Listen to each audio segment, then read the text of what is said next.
Hello दोस्तों, master cam की classes में आपका स्वागत है। हमारे साथ है वीर जी जो कि मास्टर कैम के एक्स एप्लीकेशन इंजीनियर है। नमस्कार दोस्तों, हमारा मिशन एक ही है, आप सभी स्टूडेंट्स, डिजाइनर्स, ऑपरेटर्स, मशीनिस्ट को इंडस्ट्री की बेस्ट नॉलेज प्रोवाइड कराना। अभी तक जो भी वीडियोस आपने देखी मास्टर कैम की, उनमें बैकग्राउंड में इन्हीं की वॉइस है जिसमें इन्होंने अपना इंडस्ट्री का प्रैक्टिकल एक्सपीरियंस के साथ में समझाया है। आज का वीडियो भी बहुत ही ज्यादा इंफॉर्मेटिव होने वाला है। चलिए सीखते हैं प्रैक्टिकली। अभी तक हमने बात की कि लेथ में जैसे कि रफ, फिनिश और फेस कैसे करते हैं। अभी मैं बात कर लेता हूँ यहाँ पे कैनेट साइकिल। ये भी इन्हीं का, जैसे कि ये रफिंग है तो ये भी रफ है, बट ये कैनेट साइकिल है। कैनेट साइकिल का मतलब जैसे कि हमारी साइकिल होती है G71, ठीक है, रफिंग के लिए। इसी तरीके से ये बाकी फिनिश के लिए, ग्रुप के लिए और पैटर्न के लिए सेम है, बस थोड़े बहुत चेंजेस हैं। बट इसका जब आउटपुट निकालोगे तो ये क्या है, एनसी में आएगा, यानी बहुत सारी लाइन्स में आएगा। ये बहुत कम लाइन में आएगा। ठीक है, तो देखते हैं इसको कैसे करते हैं। उससे पहले हमें क्या करना है कि हमें इसका स्टॉक सेटअप करना है। तो मैं जस्ट स्टॉक सेटअप बता देता हूँ फटाफट से। तो यहाँ पे चलना है आपको, जैसे मैंने फाइल पे क्लिक किया ये आ गया। यहाँ पे आपको चलना है टूल सेटिंग। टूल सेटिंग में यहाँ पे डिफॉल्ट नंबर डाल देना है, उसके बाद assign tool number, warm up, duplicate ये ऑन कर देने हैं। ठीक है, यहाँ पे डाल देना है आपको स्टार्ट एंड इंक्रीमेंट 1। ये क्या है, ये है ब्लॉक नंबर, जैसे कि N1, N2, N3 इस तरीके से। उसके बाद चलना है यहाँ पे स्टॉक सेटअप। स्टॉक सेटअप में फर्स्ट आपको जाना है प्रॉपर्टीज, और यहाँ पे आप या तो 2 पॉइंट से ले सकते हो। ठीक है, 2 पॉइंट से फर्स्ट पॉइंट स्टार्ट ले लिया। फिर दूसरा पॉइंट के लिए मैं जाता हूँ यहाँ पे ऑटो कर्सर, और यहाँ पे ले लेता हूँ इंटरसेक्शन। तो यानी इसका इंटरसेक्शन और इसका,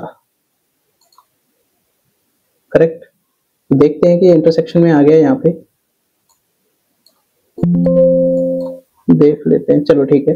यहाँ पे अभी डाया आ गया, लेंथ आ गई, शायद इंटरसेक्शन पॉइंट नहीं आया है। चलो कोई नहीं, देखते हैं। यहाँ पे फर्स्ट पॉइंट और सेकंड पॉइंट के लिए मैंने यहाँ पे ले लिया इंटरसेक्शन पॉइंट, ये लाइन, यहाँ पे ये लाइन, करेक्ट। अभी सही आ गया, डाया 50 और 70। ओके, अभी चलते हैं प्रीव्यू बाउंड्री। तो प्रीव्यू बाउंड्री करके राइट क्लिक टॉप देख लेते हैं। ये देखो, ये बन गया। ठीक है, अभी आप चाहे स्केप दबा दो चाहे एंटर। उसके बाद यहाँ पे चलना है यूज मार्जिन। यूज मार्जिन का मतलब ये आपका फिनिश डाया है, तो आप ओडी में कितना मार्जिन रखना चाहते हो, जो भी है 2, 3 mm, 5 mm पर साइड है। फेसिंग के लिए कितना मार्जिन रखना चाहते हो। ठीक है, उसके बाद लेफ्ट में कितना मार्जिन रखना चाहते हो। यानी ओवरऑल मैं बोलूं तो ये आपका फिनिश है, फिनिश लेंथ, फिनिश डाया। ठीक, इसमें स्टेप फिनिशिंग है, वो अलग केस है, बट इतना हमें फिनिश चाहिए ही चाहिए मिनिमम। अभी मैं बात करूं यहाँ पे, ये हमारा है रो स्टॉक। यानी अगर मैं बात करूं यहाँ पे ओडी 50 है, हमने 5 mm यहाँ कर दिया, तो यानी 60 का ओडी हो गया, 60 mm।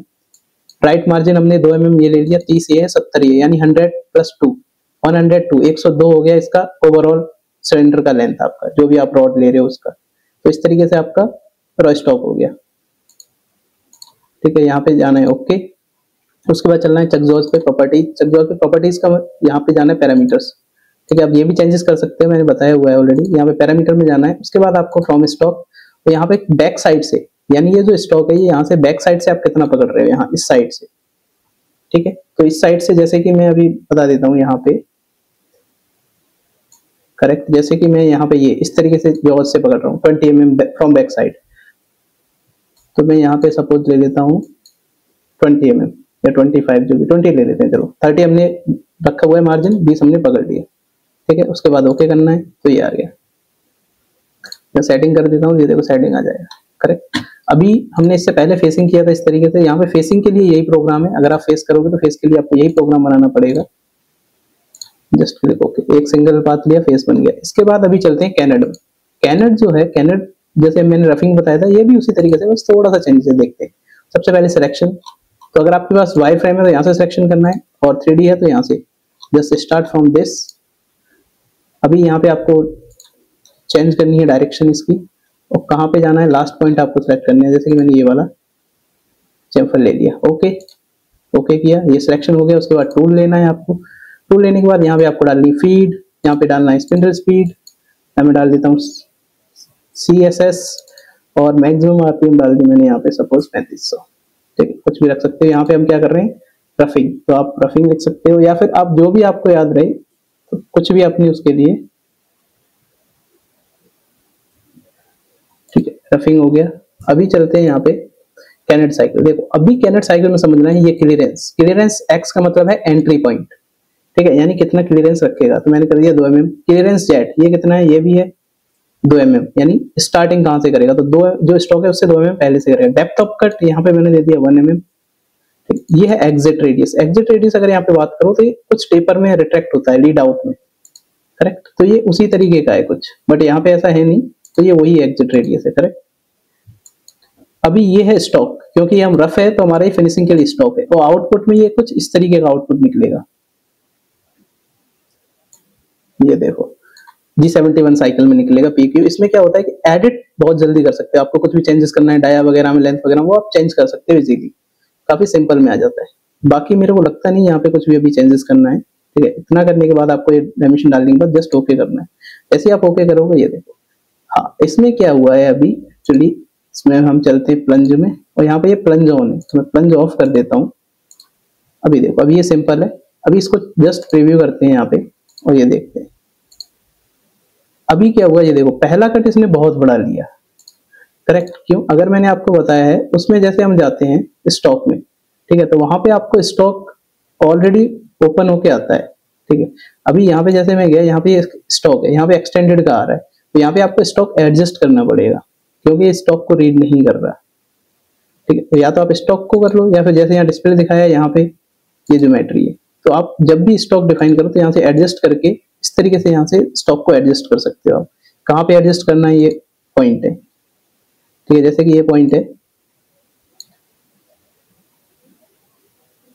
ओके किया, ओके, इस तरीके से आप एडजस्ट कर सकते हो, देन क्लिक ओके। अभी आप देखोगे तो ये प्रॉपर आएगा, क्योंकि मैंने वहां पे एडजस्ट स्टॉक ओपन कर दिया, ठीक है। अब ये ऊपर से क्यों आ रहा है, क्योंकि हमने एक्स में कितना mm क्लियरेंस दिया हुआ है, 2 mm, ठीक है। तो यहाँ पे आप अपने डाई के अकॉर्डिंग, जैसे आपको लगता है कि रॉड रफ है तो उसके अकॉर्डिंग उस तरीके से। अभी देखो, अभी ये 0.2 का मैंने दे दिया क्लियरेंस, और कट है तो ये पहले कट में ही कट ले ले, समझ आया। एक्स में ये कितना बाहर है, 2 mm एक्स्ट्रा चल रहा है, करेक्ट। तो ये रफिंग, अगर मैं इसका एनसी निकालूं G1 से तो ये साइकिल में निकलेगा। ऐसे ही इसका है फिनिशिंग का। अभी मैं बात करूं यहाँ पे फिनिश, सेम है। टूल में मान लो मैं ले लेता हूँ फिनिशिंग के लिए 35, फीड RPM CS सारा चेंज कर दिया। कैनेड में गए तो यहाँ पे देखो, कैनेड में क्या है कि यहाँ पे जैसे जाओगे तो ये कह रहा है कि कैनेड ऑपरेशन टू फिनिश, यानी हमारा लेथ का जो बना हुआ है वही दे लिया इसने, ठीक है। यहाँ पे क्लियरेंस वगैरह कुछ देना है वो दे देते हैं, जस्ट क्लिक ओके। तो ये देखो, इसने हमें कुछ डिफाइन नहीं करना पड़ा, इसने जो प्रीवियस लेथ का है इसी को डिटेक्ट करके ये बना दिया। ये फिनिशिंग साइकिल है। ये देखो, इसमें आप क्या होगा कि आप चेंजेस इजीली कर सकते हैं। कैनेड साइकिल का मतलब ये। अभी मैं ग्रुप की बात करूँ या पैटर्न, पैटर्न एक्चुअली जैसे कि हमारा कास्टिंग होता है उसके लिए बेस्ट है, बाकी पैटर्न रफिंग के लिए भी बेस्ट है। इसमें जैसे कि मैं लास्ट किया, मैंने सिलेक्शन ले लिया, रफिंग के लिए बेस्ट इसलिए है क्योंकि इसमें ये एज पर ज्योमेट्री चलता है। चलो देख लेते हैं यहाँ पे। अभी step over, number of step over हम कंट्रोल कर सकते हैं, ये ठीक है। यहाँ पे मान लो मैंने डाल दिए 10, ये प्रोफाइल को अकॉर्डिंग पैटर्न करता है। ये देखो, इसको कोई मतलब नहीं है आपके स्टॉक से, तो बेस्ट है आप फिनिशिंग के लिए जो कास्टिंग पार्ट होती है उनके लिए ये बेस्ट है, ठीक है। जैसे कि यहाँ से कास्टिंग है 5 mm ऑफसेट है, तो आप 5 mm ऑफसेट करके इस तरीके से चला दो, रफिंग बेस्ट आता है, ठीक है। फिनिशिंग भी कर सकते हैं, फिनिशिंग भी बेस्ट आती है। इसमें प्लंज ऑन है आई थिंक, ठीक है। तो ये है पैटर्न। तो ऑलमोस्ट अगर आप देखोगे तो बहुत कम ही पैरामीटर्स हैं इसके लिए। अभी ग्रुप की बात करूं तो ग्रुप भी इसमें कैनेड है, तो अभी मैंने यहाँ पे ग्रुप बताया नहीं, बट इसमें बता देता हूँ मैं ग्रुप, ठीक है। ग्रुप के लिए जैसे first point, 2 point, second point, but इसमें ग्रुप में थोड़ा ये है कि आपको यहाँ पे डिफाइन करनी पड़ेगी चीजें। जैसे मैंने 1 पॉइंट दे दिया और मैंने यहाँ पे ये पॉइंट डिफाइन कर दिया कि कहाँ से ग्रुप बनाएगा, ये यहाँ से, ठीक है। एंटर किया, एंटर करने के बाद यहाँ पे मेरे को टूल सिलेक्शन लेना है, तो ग्रुप विड्थ है उससे आपका टूल की विड्थ कम होनी चाहिए। उसके बाद शेप में गया, बस यहाँ पे ये सारी चीजें मैनुअल डालनी पड़ेंगी कि रेडियस कितना है। तो मैं प्रेफर नहीं करता कि आप ग्रुप को इससे कैनेड से बनाओ, क्योंकि वो ग्रुप उसमें बहुत इजी है, बहुत सारी चीजें। क्योंकि यहाँ पे देखो आपको पूरी प्रोफाइल मैनुअल डालनी पड़ेगी। अगर मैं यहाँ पे बात करूँ तो ये देखो, यहाँ पे पूरा प्रोफाइल कितना हाइट है, क्या रेडियस है, कॉर्नर ये इधर का क्या रेडियस है, टेपर कितना है। तो ये इसके बजाय अगर आप, ठीक है, यहाँ पे मैंने यस कर दिया, इसके बजाय अगर हम ग्रुप से बनाएंगे तो वो ग्रुप बेस्ट रहेगा। मैं प्रेफर नहीं करता, अगर आपको लगता है तो आप बना सकते हो जो भी आपकी प्रोफाइल के अकॉर्डिंग, यहाँ कितना क्या है। तो ये है कैनेड। कैनेड में मैंने बताया रफिंग फिनिशिंग, दो से आपका सारा काम हो जाना है। ग्रूविंग के लिए आप यूज कर सकते हैं, but I will prefer this one. Okay, जर्निक। उसके बाद पैटर्न, पैटर्न भी अच्छा है इसमें, पैटर्न के लिए जैसे कास्टिंग वगैरह का है। बाकी यहाँ पे कंटूर रफिंग है इसका अल्टरनेट जर्नल में, कंटूर रफिंग है, वो भी काफी अच्छा चलता है। ठीक है, तो इसके हम बाकी के टूल पाथ आगे बात करेंगे कि क्या कौन सा टूल पाथ बेस्ट है, कैसे क्या यूज करने वाले हैं। ठीक है, तो मिलते हैं अगले वीडियो में। आज के लिए सिर्फ इतना।